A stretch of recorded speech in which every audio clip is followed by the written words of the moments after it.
Queremos saudar a todos com a paz do Senhor. É com muita alegria e muita satisfação que nós estamos aqui para trazer mais uma vez uma reflexão sobre a lição da escola dominical e essa lição tão maravilhosa que nós estamos estudando, essa lição que essas três últimas lições um pouco difícil de interpretação, mas com a ajuda de Deus e a graça do Espírito Santo nós iremos neste dia trazer essa reflexão.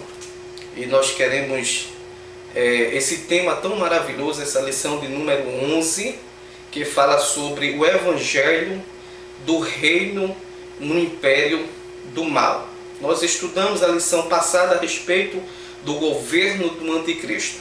E nessa nós iremos estudar a respeito do Evangelho no período do governo do Anticristo. O textuário, ele diz assim: temei a Deus e dá-lhe glória, porque vinda é a hora do seu juízo, e adorai aquele que fez o céu e a terra e o mar e as fontes das águas. Apocalipse, capítulo 14 e o versículo 7. A verdade prática, ela nos diz: apesar de sua influência e poder, o anticristo não poderá calar a verdade do Evangelho. A palavra de Deus é para sempre. Essa lição está dividida em 5 tópicos e é uma lição interessante para nossas vidas. O primeiro tópico fala sobre a palavra de Deus após o arrebatamento. O segundo tópico fala sobre a proclamação dos mártires. O terceiro tópico, ele nos fala a respeito da proclamação dos 144 mil. O quarto tópico, ele fala sobre a proclamação das 2 testemunhas. E o quinto e último tópico, ele fala sobre a proclamação do anjo. São esses 5 tópicos que nós iremos estudar neste dia de hoje. Mas, queridos, essa lição ela nos traz algumas interrogações. Primeiro, qual o objetivo das 2 testemunhas no período do governo do Anticristo? Segundo, será que as Escrituras permanecerá inspirada depois do arrebatamento da igreja? Querido, eu me lembro muito bem que, ainda como novo na fé, eu vi algumas pessoas pregando nos púlpitos da igreja. Ele dizia: quando a igreja for arrebatada, muitos correrão, pegarão as Bíblias, os desviados, aqueles que ficaram, e quando abrir as Bíblias, as páginas vão estar em branco. Não é verdade? Aí eu pergunto, será que as Escrituras permanecerá inspirada depois do arrebatamento da igreja? Terceiro, será que haverá salvação no período da grande tribulação? Quarto, que evangelho eterno é esse? A lição ele fala sobre o evangelho eterno. Será que esse evangelho que vai ser pregado no período da tribulação, no governo do Anticristo, será que é um evangelho diferente do evangelho que os apóstolos pregaram? Quinto, o Espírito Santo atuará somente na metade da grande tribulação? Algumas pessoas pregam isso. Será que é verdade? Como será a atuação do Espírito Santo no período da grande tribulação? Será que ele vai atuar da mesma forma que atua hoje em nossas vidas? Sexto, quem pregará o Evangelho no período da grande tribulação? Quem será as pessoas que vão pregar o Evangelho no período da grande tribulação? Mas, queridos, como nós estudamos nas lições anteriores, a Bíblia nos mostra que o livro de Apocalipse se divide em 3 etapas. Apocalipse capítulo 1 e versículo 19 diz assim: escreve quando o apóstolo João ele teve a revelação do Cristo ressurreto do Cristo transcendental, ele diz assim: escreve as coisas que tens visto, e as coisas que são, e as coisas que depois destas hão de acontecer. São 3 etapas que o livro de Apocalipse, 3 partes que ele nos ensina. Primeiro, ele diz: as coisas que viste, constitui a visão de Cristo no capítulo 1 que o apóstolo João teve. Segundo, as coisas que são, nos fala sobre as 7 cartas às igrejas da Ásia Menor, relacionada nos capítulos 2 e 3 de Apocalipse, que se referem a toda a igreja desse presente século. Terceira e última parte, as coisas que hão de acontecer depois desta. Isto aborda tudo o que estava revelado nos capítulo 4 ao capítulo 22 do livro de Apocalipse. Nós vemos aí essas 3 partes. E essas lições, as últimas lições que nós estamos estudando, está contextualizada nessa terceira parte, sobre as coisas que hão de acontecer depois desta, que aborda sobre as coisas futuras, o que vai acontecer. Mas, queridos, nós vemos que essa lição, ela nos fala a respeito do Evangelho, do reino, no período ou no império do mal. Mas antes de nós adentrarmos, queridos, nesta situação, eu gostaria de trazer uma reflexão sobre o período da grande tribulação, que algumas pessoas, existem algumas escolas, e delas são 3 as principais, que a primeira, ela fala, é os mesotribulacionistas, a outra é o pós-tribulacionista e o pré-tribulacionista. São 3 escolas que nós precisamos ter um pouco de uma noção para nós entendermos esse período do governo do anticristo, o evangelho do reino no império do mal. Querido, a grande tribulação será após o arrebatamento da igreja.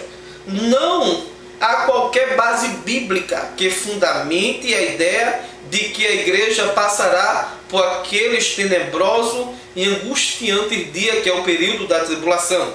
Segundo a visão pré-tribulacionista, que a que nós cremos, ela diz que a igreja, tantos os santos que agora dormem no Senhor, quanto os que estiverem vivos na ocasião do arrebatamento, serão retirados da terra antes de se iniciar o período da tribulação.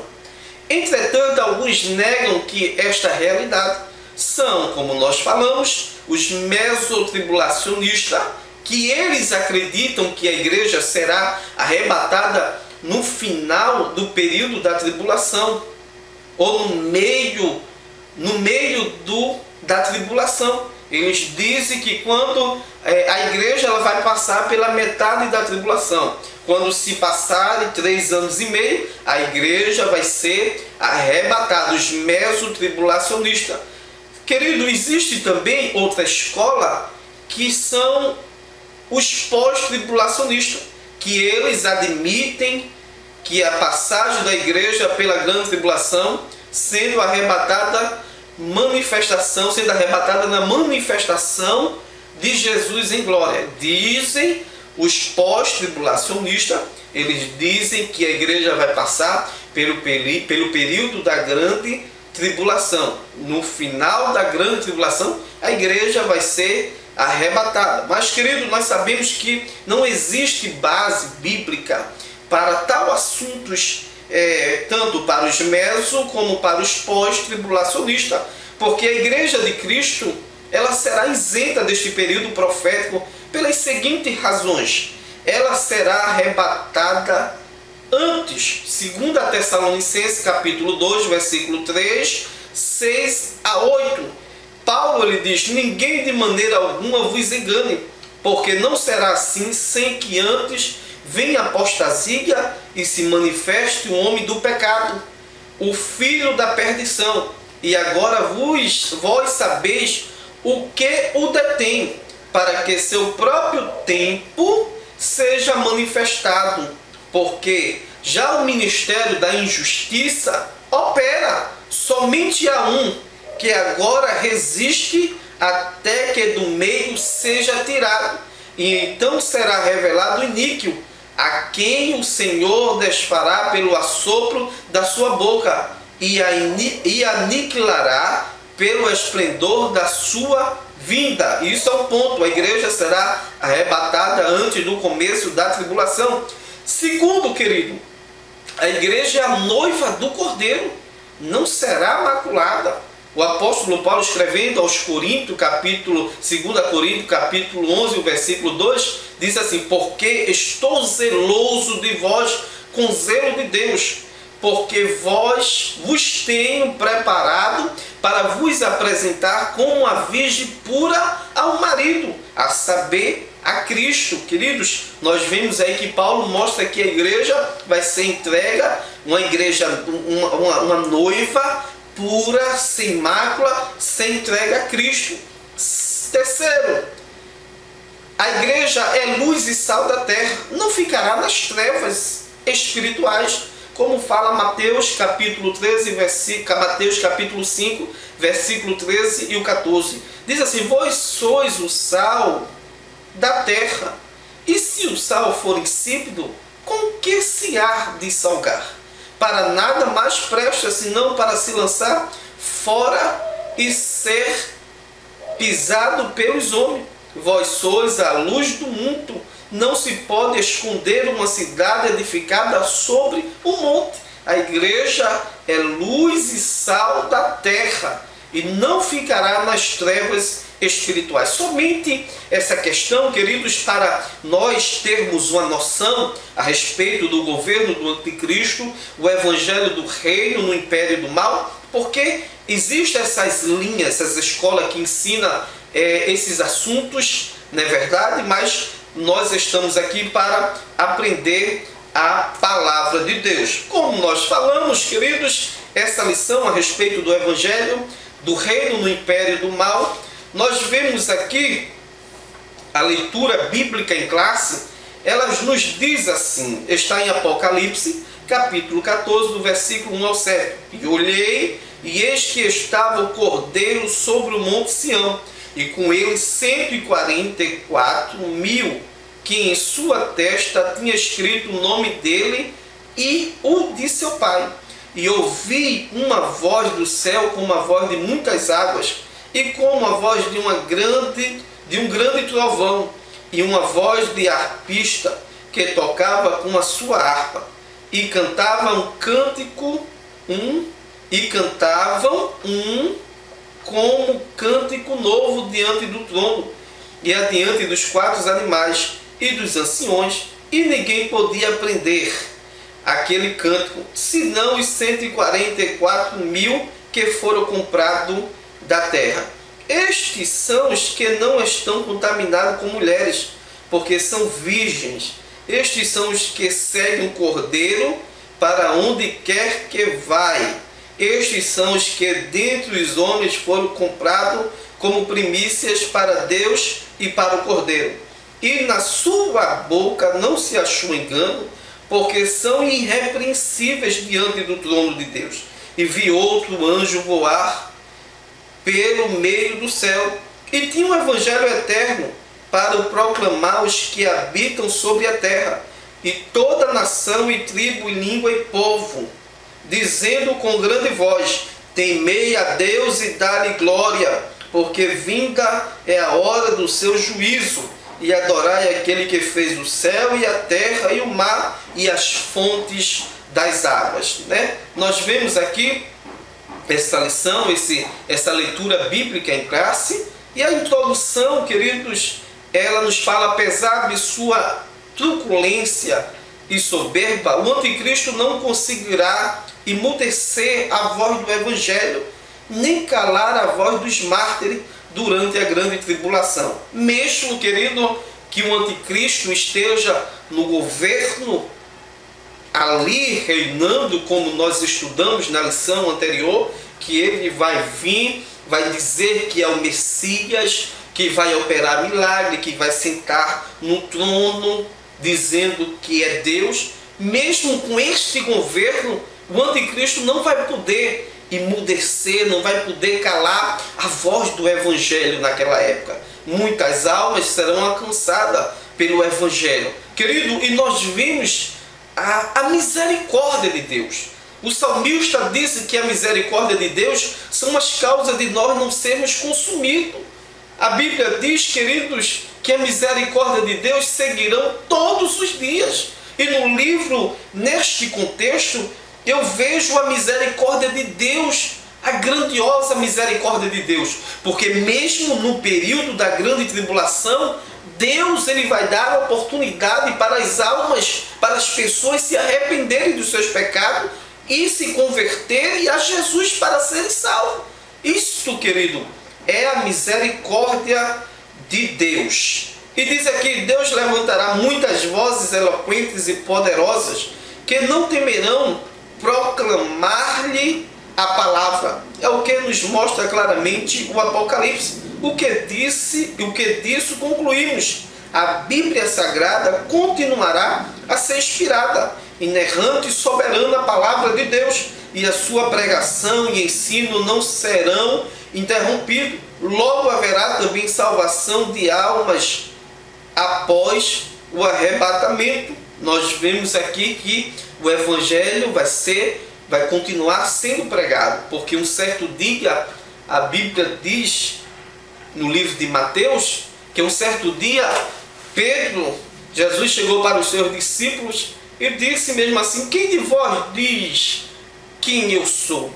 Uns dizia: olha, tu és Moisés. Outro dizia: tu és Jeremias. Outro dizia: tu és Elias. E Jesus vira para os discípulos e pergunta aos discípulos e diz: e vós quem diz que eu sou? E a Bíblia diz, querido, que Pedro chegou e disse: tu és o Cristo, o Filho do Deus vivo.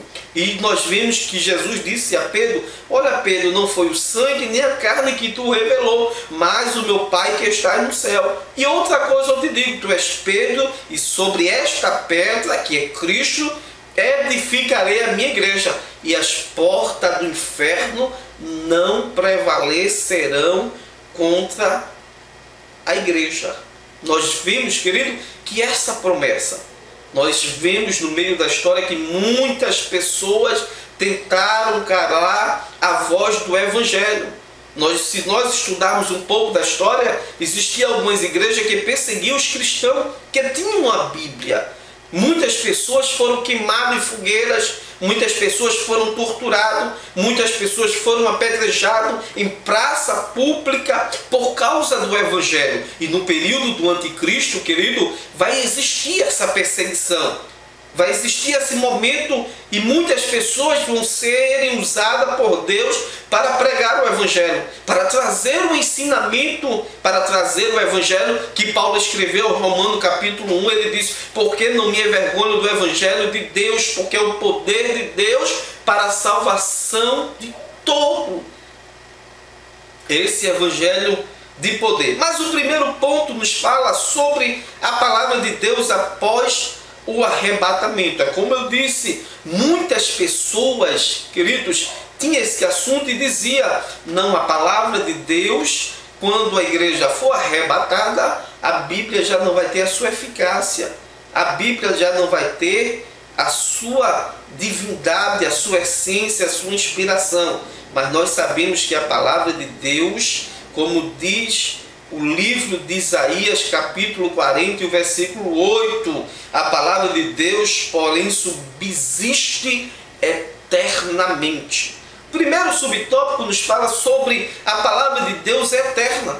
A própria Escritura testifica de sua perenidade, de sua eternidade. A palavra do Senhor permanecerá para sempre, querido. Mesmo no período da grande tribulação, a palavra de Deus ela vai continuar com a sua essência essência, com a sua inspiração, com o seu poder, com a sua autoridade, mesmo no período da grande tribulação, a palavra de Deus vai ter a mesma essência.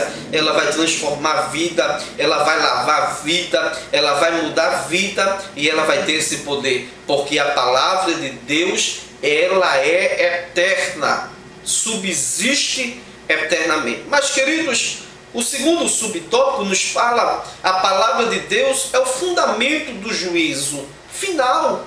A Bíblia diz, querido, além do livro da vida, outros livros serão abertos no dia do juízo. Conclui-se, pois, que as Escrituras Sagradas lá estarão. Nelas se encontram tanto as promessas quanto o juízo divino. A palavra de Deus é o fundamento do juízo final. Porque a Bíblia nos diz, querido, que nós erramos por falta de conhecimento. A Bíblia nos diz que Jesus é o caminho, a verdade e a vida. Nós sabemos que a palavra de Deus é o fundamento do juízo final. Por quê? Nós sabemos que existe, um exemplo, um avião, ele existe o radar para se comunicar, para guiar ele. Um barco, um navio, existe a bússola para guiar ele naquele imenso mar. E a palavra de Deus, querido, ele é o nosso radar, ela é a nossa bússola. É ela que ensina o caminho de nós chegarmos ao céu. E nós seremos julgados, não é verdade? No juízo final, a palavra de Deus é o fundamento, é fundamental, porque é ela que nos ensina. O Apocalipse mostra que esse trabalho ficará a cargo dos mártires, dos 144.000 das duas testemunhas e do anjo que percorrerá os céus com o evangelho eterno. Nós vemos aqui que a Bíblia vai ser pregada. Mas, querido, o terceiro subtópico, ele nos fala sobre o Espírito Santo após o arrebatamento da igreja. Este é um assunto que é um pouco delicado e nós temos que ter cuidado para tratar deste assunto. Ele diz aqui, se o Apocalipse mostra que haverá salvação nesse período e que nesse período a palavra de Deus continuará a ser proclamada, perguntamos, estará o Espírito Santo durante a grande tribulação? Sim, ele aqui estará, mas como conciliar essa assertiva com 2 Tessalonicenses, capítulo 2 e o versículo 7. Queridos, existem muitas interrogações a respeito deste assunto. Diz, como é a atuação do Espírito Santo no período da grande tribulação? Alguns dizem, não, o Espírito Santo vai ser tirado. Será? Como diz aqui o comentarista, ele diz aqui, deixo a resposta com o pastor Donald Stamps, comentarista da Bíblia de Estudo Pentecostal. Ele diz, no começo dos 7 anos de tribulação, o Espírito Santo será, ele diz assim, o Espírito Santo será afastado. Isso não significa ser ele tirado do mundo, mas que cessará sua influência restritiva à iniquidade e ao surgimento do anticristo. Todas as restrições contra o pecado serão removidas e começará a rebelião inspirada por Satanás. O Espírito Santo, todavia, agirá na terra durante a tribulação, convencendo pessoas dos seus pecados, convertendo-as a Cristo e dando-lhe poder. Queridos, para nós entendermos esta parte, o comentarista ele até diz aqui, mas como conciliar essa assertiva com 2 Tessalonicenses capítulo 2, versículo 7?